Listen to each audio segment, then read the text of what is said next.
Allez, dans ce petit tutoriel, on va voir comment tracer un graphique à l'aide de votre calculatrice à partir d'une série de points et on verra également comment on obtient l'équation de la courbe qui passe statistiquement par le maximum de points. C'est ce que l'on appelle obtenir la courbe tendance ou réaliser la régression linéaire. On fera ce genre d'exercice type, c'est-à-dire tracer un graphique et réaliser la régression linéaire pour obtenir la courbe tendance, dès que l'on aura une expérience où on réalise une série de mesures. Ceci sera très fréquent en physique. Avant de se lancer dans le tutoriel à la calculatrice, quelques petits rappels de mathématiques qui vont nous être très utiles. Sur ce repère-là, l'axe Y, on le rappelle, est l'axe des ordonnées et l'axe X est l'axe des abscisses. Lorsqu'on trace le graphique, on dira qu'on trace Y en fonction de X, que l'on note Y égale f de X. Deuxième point de rappel mathématique sur les fonctions linéaires et les fonctions affines. La fonction linéaire, qui correspond à la proportionnalité entre x et y, est représentée graphiquement par une droite qui passe par l'origine, c'est-à-dire le point de coordonnées 0, 0. La forme algébrique, c'est-à-dire la forme mathématique de l'équation de la fonction linéaire, est y égale a fois x. A est appelé la pente ou le coefficient directeur de la droite, ou le coefficient de proportionnalité entre x et y. Fonction linéaire à ne pas confondre avec la fonction affine, qui est une droite aussi, mais qui là ne passe pas par l'origine. Dans le cas de la fonction affine, la droite coupe l'axe des ordonnées, c'est-à-dire l'axe à l'origine x égale 0, avec une valeur b. Y égale B. C'est ce que l'on appelle l'ordonnée à l'origine. La forme algébrique, c'est-à-dire la forme mathématique de l'équation de la fonction affine, est Y est égal à AX plus B, avec A la pente, B l'ordonnée à l'origine. Donc, pour faire le point, la différence entre la fonction linéaire et la fonction affine. La fonction linéaire a pour équation y égale a fois x, pas de b, b égale 0, la droite passe par l'origine.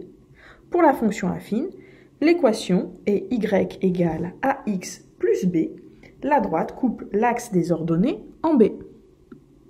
Dans le cas d'une proportionnalité entre deux grandeurs, on a une fonction linéaire. Après ce petit rappel mathématique, prenons un exemple un peu plus physique, le prix du plein d'essence à la pompe pour votre moto ou votre scooter par exemple. On va représenter sur l'axe des ordonnées Y le prix que vous payez à la pompe, noté P en euros. En physique, on n'oublie pas d'indiquer les unités utilisées pour tracer le graphique. Et sur l'axe des abscisses, X, on va représenter le volume V d'essence en litres. En maths, on dit qu'on représente la fonction y en fonction de x, notez y égale f de x. En physique, comme on a dit que y c'était le prix et x le volume, on dit donc que l'on représente la fonction p en fonction de v, que l'on note p égale f de v. Le prix que l'on paye en fonction du volume d'essence que l'on a acheté. Passons maintenant à la partie du tutoriel sur la calculatrice pour tracer le graphique et ensuite obtenir ce que l'on appelle, selon les calculatrices, soit la courbe tendance, soit la régression linéaire. On va faire ça sur notre exemple de plein d'essence du scooter en sachant que vous pourrez l'adapter à toutes les situations que vous ferez dans vos différentes expériences ou exercices de physique. Voici un tableau de valeurs que nous allons utiliser qui nous donne le prix en euros de différents volumes d'essence relevés à la pompe. Donc sur votre calculatrice Numworks, vous allez dans le menu régression en vous déplaçant avec les flèches et vous cliquez sur OK. Dans ce menu, on vous propose une fenêtre où vous avez les différentes données qu'il va falloir rentrer.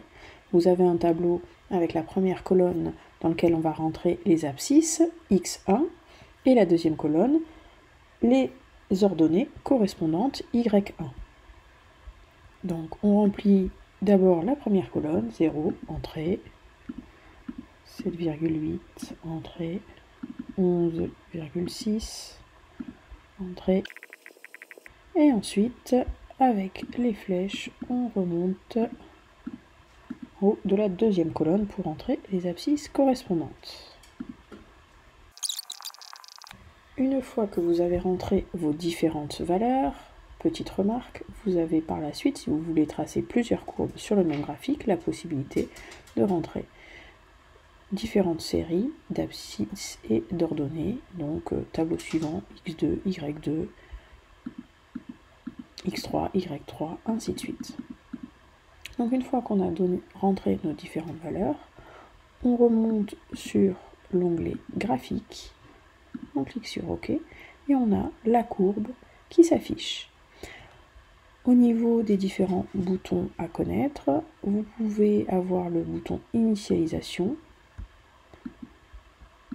ici, OK, qui va vous permettre, en cliquant sur réglage de base, OK, d'obtenir une courbe à l'écran. Si des fois vos réglages précédents vous font apparaître une courbe un peu bizarre. On va donc maintenant relever les informations indiquées en bas de la courbe. On y trouve la forme de la courbe tendance, ici une fonction affine y égale ax plus b, et les valeurs de la pente a et de l'ordonnée à l'origine petit b. Ici a égale 1,530 et b égale moins 0,002. Regardons plus attentivement le graphique que la calculatrice nous a donné. On a bien les points issus de l'expérience et la droite tendance qui est le modèle mathématique qui colle le mieux à l'expérience et qui a donc une équation qui est y égale 1,530x moins 0,002. Nous remarquons que dans notre tableau, on a des prix uniquement au centime, alors que dans le prix réel du plein d'essence, il y a des dixièmes de centimes. Mais pour régler, on arrondit puisque dans notre monnaie, on a uniquement la plus petite pièce, 1 centime. On a donc ici une imprécision sur nos points. Du fait de cette imprécision, lorsque la calculatrice nous calcule la meilleure courbe tendance, eh ben, elle nous donne une droite qui ne passe pas par 0. Donc ici, cette ordonnée à l'origine de moins 0,002 est due à l'imprécision sur les valeurs que l'on a rentrées dans la calculatrice. Mais dans notre modèle physique, on s'attend à une fonction linéaire, une proportionnalité entre le prix que l'on paye à la pompe et le volume d'essence que l'on a acheté. En effet, on n'a pas 2 millièmes d'euros à payer à partir du moment où on regarde la pompe à essence. Si on ne prend pas d'essence, on ne paye rien. Donc on s'attend à une courbe qui passe bien par 0. Donc ici, on va se débarrasser de cette ordonnée à l'origine de moins 0,002 pour bien coller au modèle physique auquel on s'attend. Notre équation mathématique est donc au final y égale 1,530x. Mais nous sommes en physique, donc nous allons traduire cette équation mathématique avec nos grandeurs physiques. En abscisse x, on avait le volume, en ordonnée y, on avait le prix, donc l'équation physique est P égale 1,530V. Cette équation étant maintenant notre véritable équation physique, les grandeurs ont des unités. Le prix est en euros, le volume est en litres, donc le coefficient de proportionnalité ici, 1,530, est en euros par litre. C'est ce qui correspond au prix de l'essence au litre. Vous savez maintenant tracer un graphique statistique issu de données expérimentales et à partir de celui-ci en tirer l'équation de la courbe tendance et surtout la traduire en un modèle physique. On peut vous demander dans certains comptes rendus de tracer l'allure de la courbe tendance. Ceci ne consiste pas à faire un graphique précis, mais bien une allure de courbe. Donc vous tracez vos axes des abscisses, des ordonnées, vous indiquez vos grandeurs physiques ici, le volume en litres et le prix en euros, bien sûr sans oublier les unités en physique-chimie, puis vous tracez votre courbe. Donc si c'est une fonction affine avec une ordonnée à l'origine, on trace avec une ordonnée à l'origine. Si c'est une fonction linéaire, on la fait passer par 0 et on indique sa pente. Est-ce que c'est une courbe avec une pente élevée ou plutôt faible? Ceci est l'allure de la courbe, pas de point précis. Un graphique rapide, efficace, mais toujours à la règle. Maintenant, un petit bonus pour savoir tracer une deuxième droite sur le même graphique avec des données sur lesquelles il faut effectuer quelques calculs, comme des conversions par exemple. Des conversions ici de dollars, d'US dollars en euros, parce que vous pouvez très bien avoir fait des mesures en millilitres, mais votre graphique, vous voulez tracer un volume en litres, donc vous avez besoin de faire des conversions, on va voir comment le faire. Et vous verrez également dans ce petit bonus comment faire des régressions autres que des régressions linéaires. Vous pourrez en avoir un jour besoin de faire en effet des régressions logarithmiques, exponentielles, polynomiales. Donc je vais vous montrer tout ça. Donc dans ce deuxième exemple de valeur, le plein d'essence a été fait aux États-Unis. On a donc le prix de différents volumes en US dollars. On veut toujours tracer le prix en euros en fonction du volume en litres. Il va donc falloir faire quelques calculs et faire des conversions des prix à l'aide du taux de change qui est de 1 US dollar vaut 0,8464 €. Alors, nous allons maintenant tracer le prix de notre plein d'essence en fonction des données que l'on a en dollars.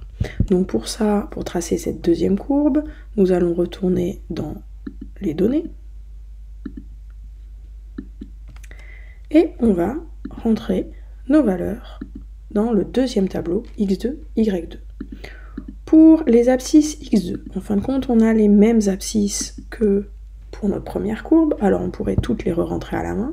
Plus simple, vous vous positionnez à l'aide des flèches sur la case X2. Vous validez avec OK. Et là, on vous propose de remplir la colonne avec une formule. On clique sur OK. Et dans la ligne de formule qui apparaît en dessous du tableau, on va donc noter que X2 est en fin de compte égal à l'ensemble des valeurs de la colonne X1.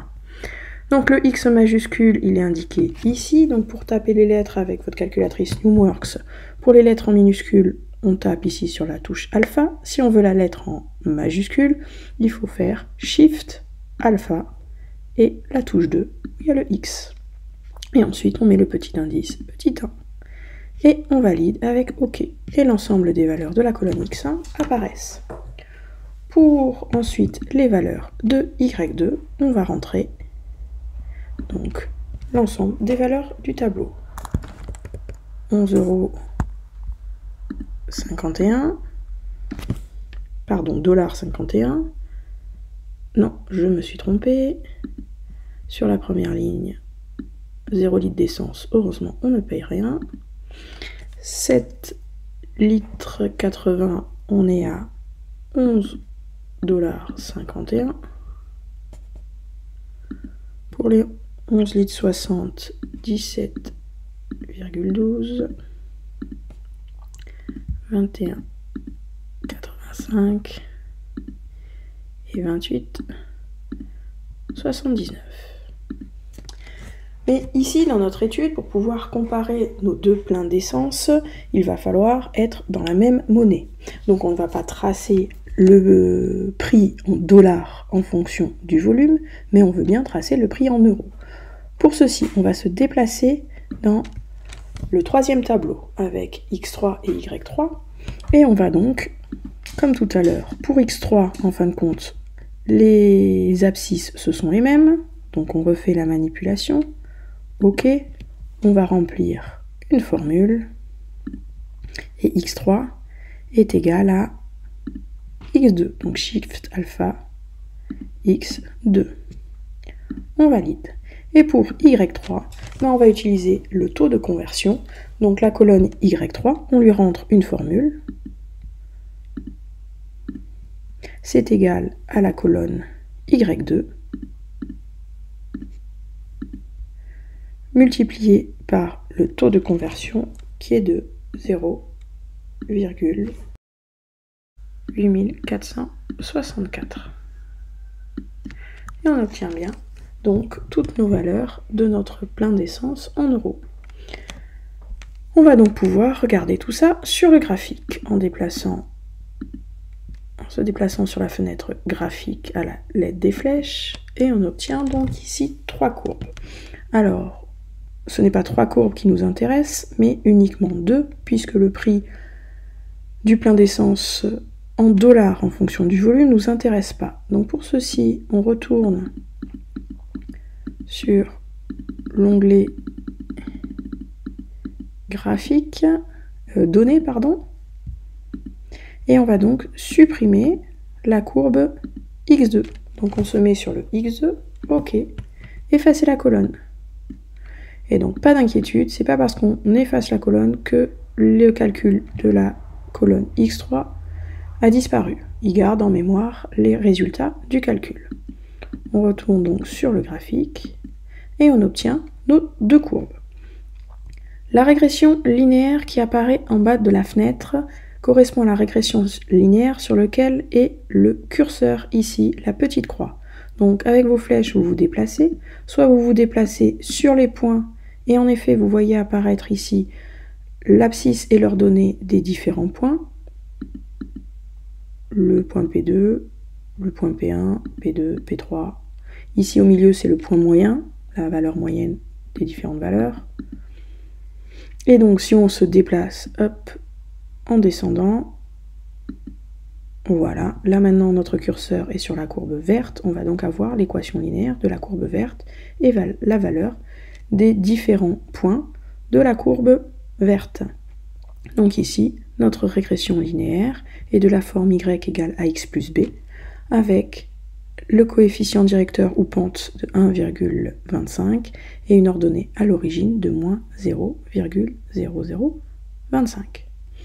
Une petite remarque pour les années suivantes, vous pouvez avoir des fois des courbes tendances ou des régressions à faire sur autre chose que des fonctions affines, des fonctions linéaires. Donc dans ce cas-là, vous cliquez sur le OK et on vous propose ici, dans régression, de choisir le type de régression que vous voulez. Logarithmique, exponentielle, des polynômes, des puissances, trigonométriques, ainsi de suite. Vous avez le choix. Donc nous, on reste ici sur une fonction linéaire. Également, en cliquant sur OK, vous avez pu apercevoir, si à l'aide de votre courbe, vous voulez connaître l'ordonnée pour une abscisse précise, c'est-à-dire quel serait le prix, par exemple, de 3 litres d'essence, on note x égale 3, on valide, et il nous donne la valeur 3,74 €, le prix correspondant à nos 3 litres. Inversement, si on veut connaître, donc on clique sur OK, quelle quantité d'essence on voudrait avoir si on paye par exemple 5 € que l'on a dans notre porte-monnaie, donc pour une ordonnée qui est égale à 5, à quelle abscisse ça correspond, on valide. Donc pour une ordonnée de 5, on a une abscisse de 4,0031 litres. Voilà pour l'utilisation des différentes fonctions de cet écran. Vous êtes maintenant incollable sur l'utilisation de la calculatrice NumWorks pour les graphiques statistiques et les courbes tendances. Donc si vous avez des exercices qui vous demandent de donner une courbe tendance, surtout, si besoin, n'hésitez pas à venir voir et revoir ce petit tuto. Il faut en user et en abuser.